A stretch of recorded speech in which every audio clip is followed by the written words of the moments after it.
It is time to order seeds. How do you know what seeds to order? How many seeds should you order? How should you organize your seeds? And how can you save your seeds for long-term usage? That's what we're going to cover today. So usually fall is around the time that seed catalogs will start being shipped to your door, and they're super fun to read through. And that's usually how I go about shopping for my seeds. My daughter and I love to go through the pages and the descriptions of the different varieties. Oftentimes we'll find things that we didn't think of growing before. And it's a lot of fun to go through and highlight everything that you want and then bring that list to you online and decide what to go ahead and order. I do highly recommend ordering seeds for the entire year because it's really nice to have them on hand when it's time to sow them. And the last thing you want is for it to be December, time to be starting tomatoes as an example, and you have to wait 2 weeks before you get in the seeds. So it just pushes you back. So we are gonna order seeds for the whole year, and I'm also gonna get into ordering some more seeds for what I will call survival gardening. And this is going to be seeds that are focused on nutrients, but also calories. So this is how I organize my seeds, and it is a photo case that you can find at most craft stores. But I find this really helpful because I can organize my seeds by family or by time of year that I would sow them. So I usually start out with the seeds that I'm going to sow at the very beginning of the year, and then I work my way up. And of course I have all of them labeled with my dates for when I would typically sow all of these seeds. And then I've got them organized in terms of plants like celery, lettuces, nightshades, which could be tomatoes, eggplant, pepper. And then if there's ever some miscellaneous vegetable or fruit or herb that I would sow around the same time, I'll just put it in the same box. So that way I know that when I open up this box and I'm about to sow celery, for example, that anything in this box I should probably be sowing at the same time. So this is one of my favorite ways to organize seeds. And I've got a second one in color. This is how I organize all of my flower seeds, and I distinguish which box is flowers versus vegetables and herbs. And I have a few different websites that I like to buy my seeds from. Baker's Creek is the first one, and then if they're sold out, we'll go to some other one. But what I like to do first is open up my box and see what seeds I currently have. Each packet of seeds is typically 3 grams. And for the standard home garden, and even my garden that is 3,000 square feet, usually I only need 1 to 2 packets of seed for that year or that season that I'm growing them in. I always double fold my seeds whenever I am done using them, and that way they don't open up and spill all over the container. And I'll also put a little silica gel or desiccant packet into each container to help with moisture. The key to storing your seeds is keeping them dry and in a dark and cool place. And so these containers are great for keeping them organized and dry, and then I usually keep them in my basement. I see that I don't have much lettuce, or at least the lettuce that my family likes to eat, so I'm gonna go ahead and order some lettuce. And that will be the first thing that I search for. And I'm just going to look at the overall lettuce seeds first to see if anything really pops out. There's so many different types of lettuce, and they're all really beautiful. My husband personally loves iceberg and romaine. And I always have a hard time finding iceberg, but it's possible that I might do a romaine type, like this lettuce little gem perhaps. Those get pretty small. This crisp mint looks really good. This is a Cos or romaine type, so I'm gonna go ahead, I'm gonna get 2 of those. Now I can't help myself but look at some of these other really beautiful types, and I might just go ahead and get maybe one more really pretty lettuce. And butter crunch is always a classic. All right, the next group is tomatoes. So I've got a lot of tomatoes. I've got a lot of things in here. Let's take a look. Orange bell, which I haven't used, so I don't need any more bell. Cayenne, don't need any more spicy peppers. Another bell pepper variety. So I'm good on the bell pepper, but I don't have any of the small, like snacking peppers. And I really love those. So let's go into pepper. I think I'm going to refine my search to sweet pepper. In the past, I've grown lipstick, which are great. And I think I'm gonna just keep that up and do that because they've always been dependable. I'm gonna go ahead and get 2 packets of those again because we eat a lot of those peppers. And that's probably gonna be the only pepper that I need. I've got 1 packet of huckleberry left. And huckleberry is one of my favorite plants as a trap crop for stink bugs, an excellent companion to tomatoes. So I'm definitely gonna get another huckleberry.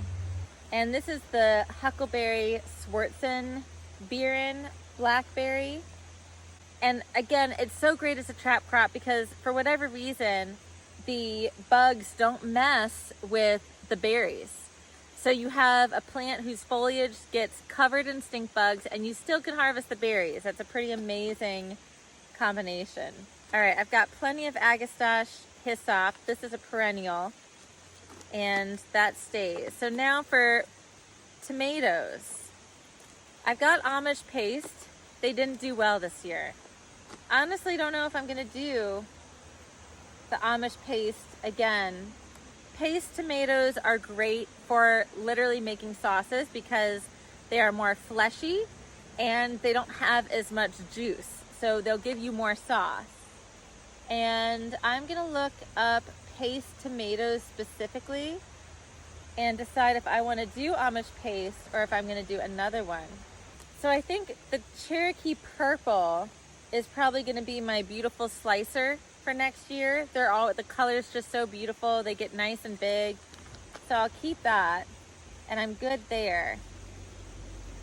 But the question is, what paste tomato do I want to use this year? I've tried Pink Fang. I don't like them. They just don't give me enough. And I've already got a paste tomato, so I will grow what I have here. But I think I'm gonna go with the Romas.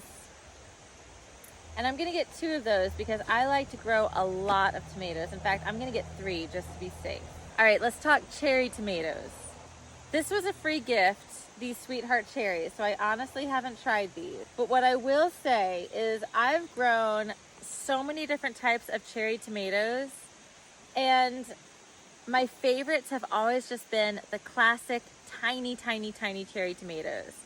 Everything else is like too much either of a mouthful or it doesn't have a rich, deep flavor. So let's see. Chadwick cherry is perfect.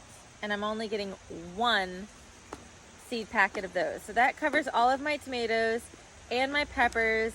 We don't eat eggplant, so that's gonna be everything in the tomato, in the nightshade family. Peas, I love peas.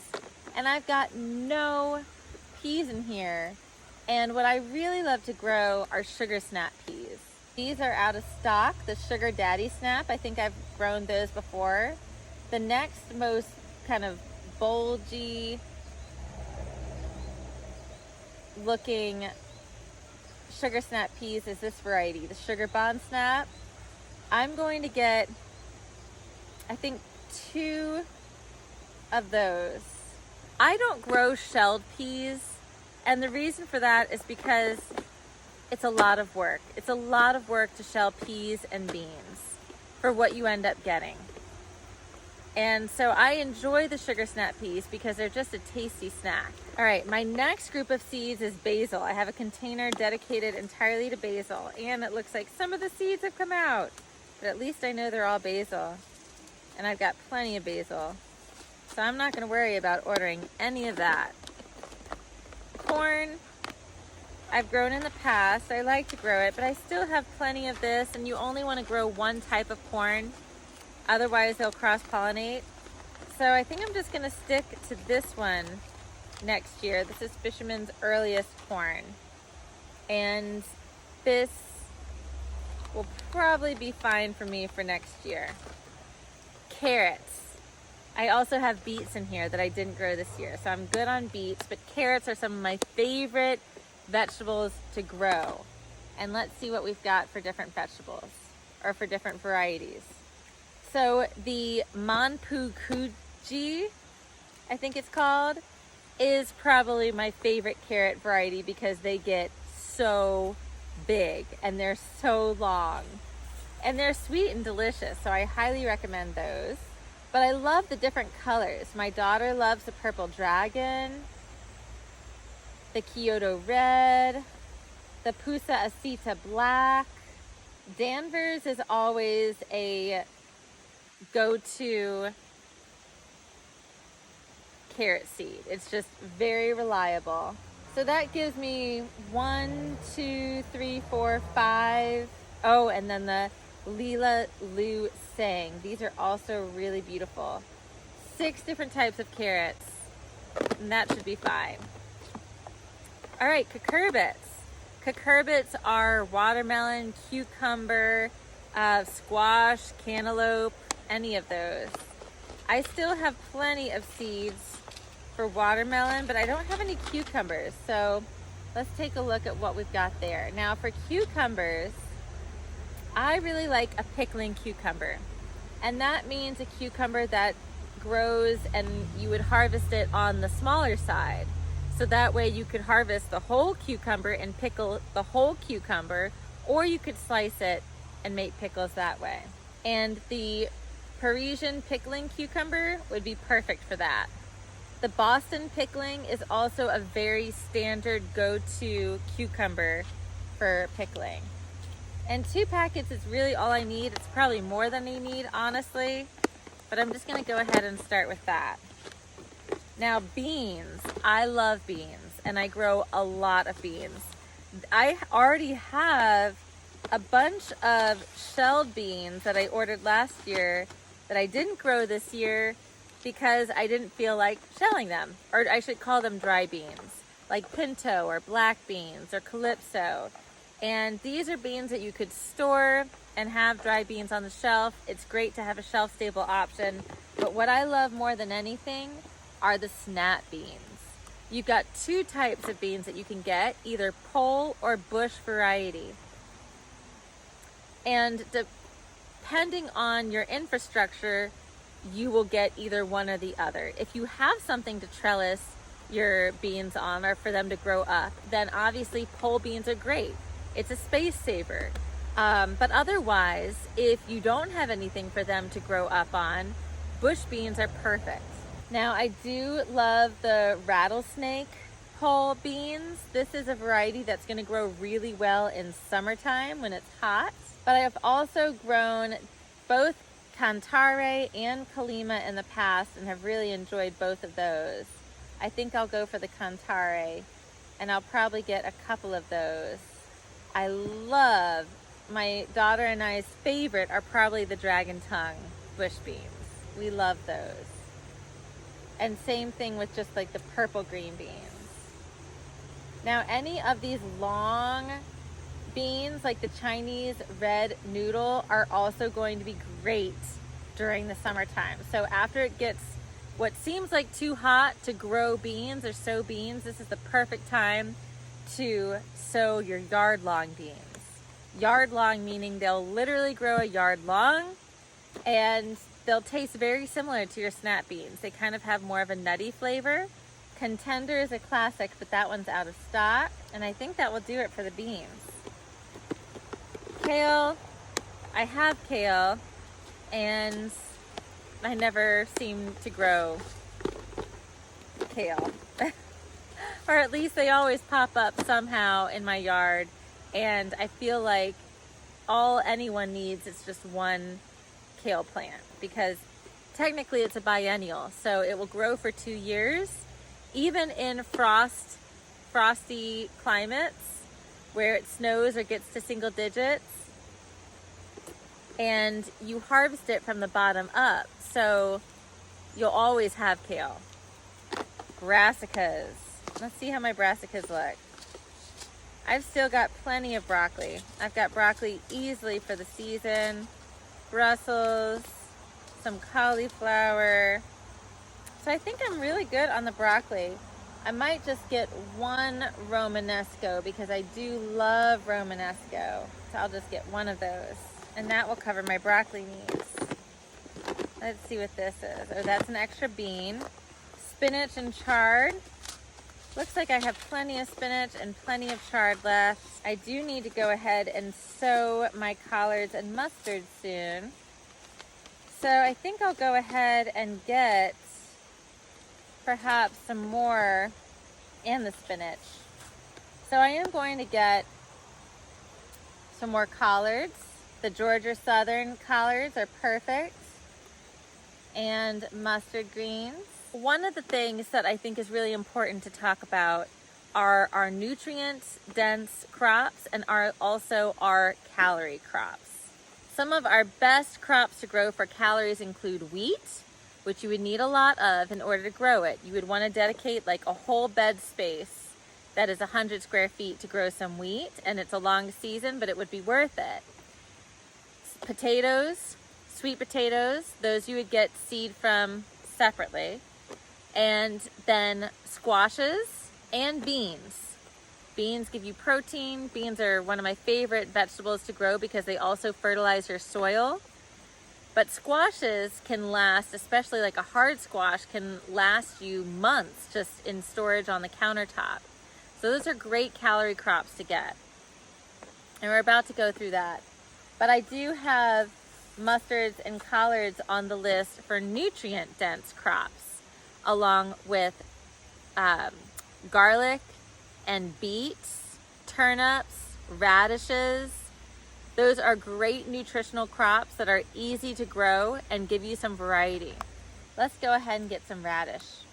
And you know what? I think my favorite radish after this year of growing it is the daikon radish, because it gets huge. And it's great for breaking up heavy clay soils, and it's super nutritious. Even in Asian folklore, it is a common known practice when daikon radish is growing and is harvesting that doctors can take a break, because it is so nutritious and great for the immune system. So I'm definitely going to get some more daikon. And I think I'm going to go ahead and give some turnips a try. Turnips I would sow around the same time as my carrots, and I would store them in the same pocket as well. For different types of turnips, there is a globe top, which is really popular, it grows really well. I don't want for my turnips to be the only seed that I get that is not just from this website, so I'm just going to go ahead and just pick one of these randomly. I think any of these look great. Let's go with this one. And now for squashes. I have got tons of squashes. I've got loofah, spaghetti squash, tons of spaghetti squash. I've got these hard squashes. That's another spaghetti squash. A birdhouse squash. Candy roaster. Let me see what's in my others. I've got 3 containers of these because I just didn't sow them this year. These are more types of squashes. These look like a bunch of different types of pumpkins. I'm probably good on squash.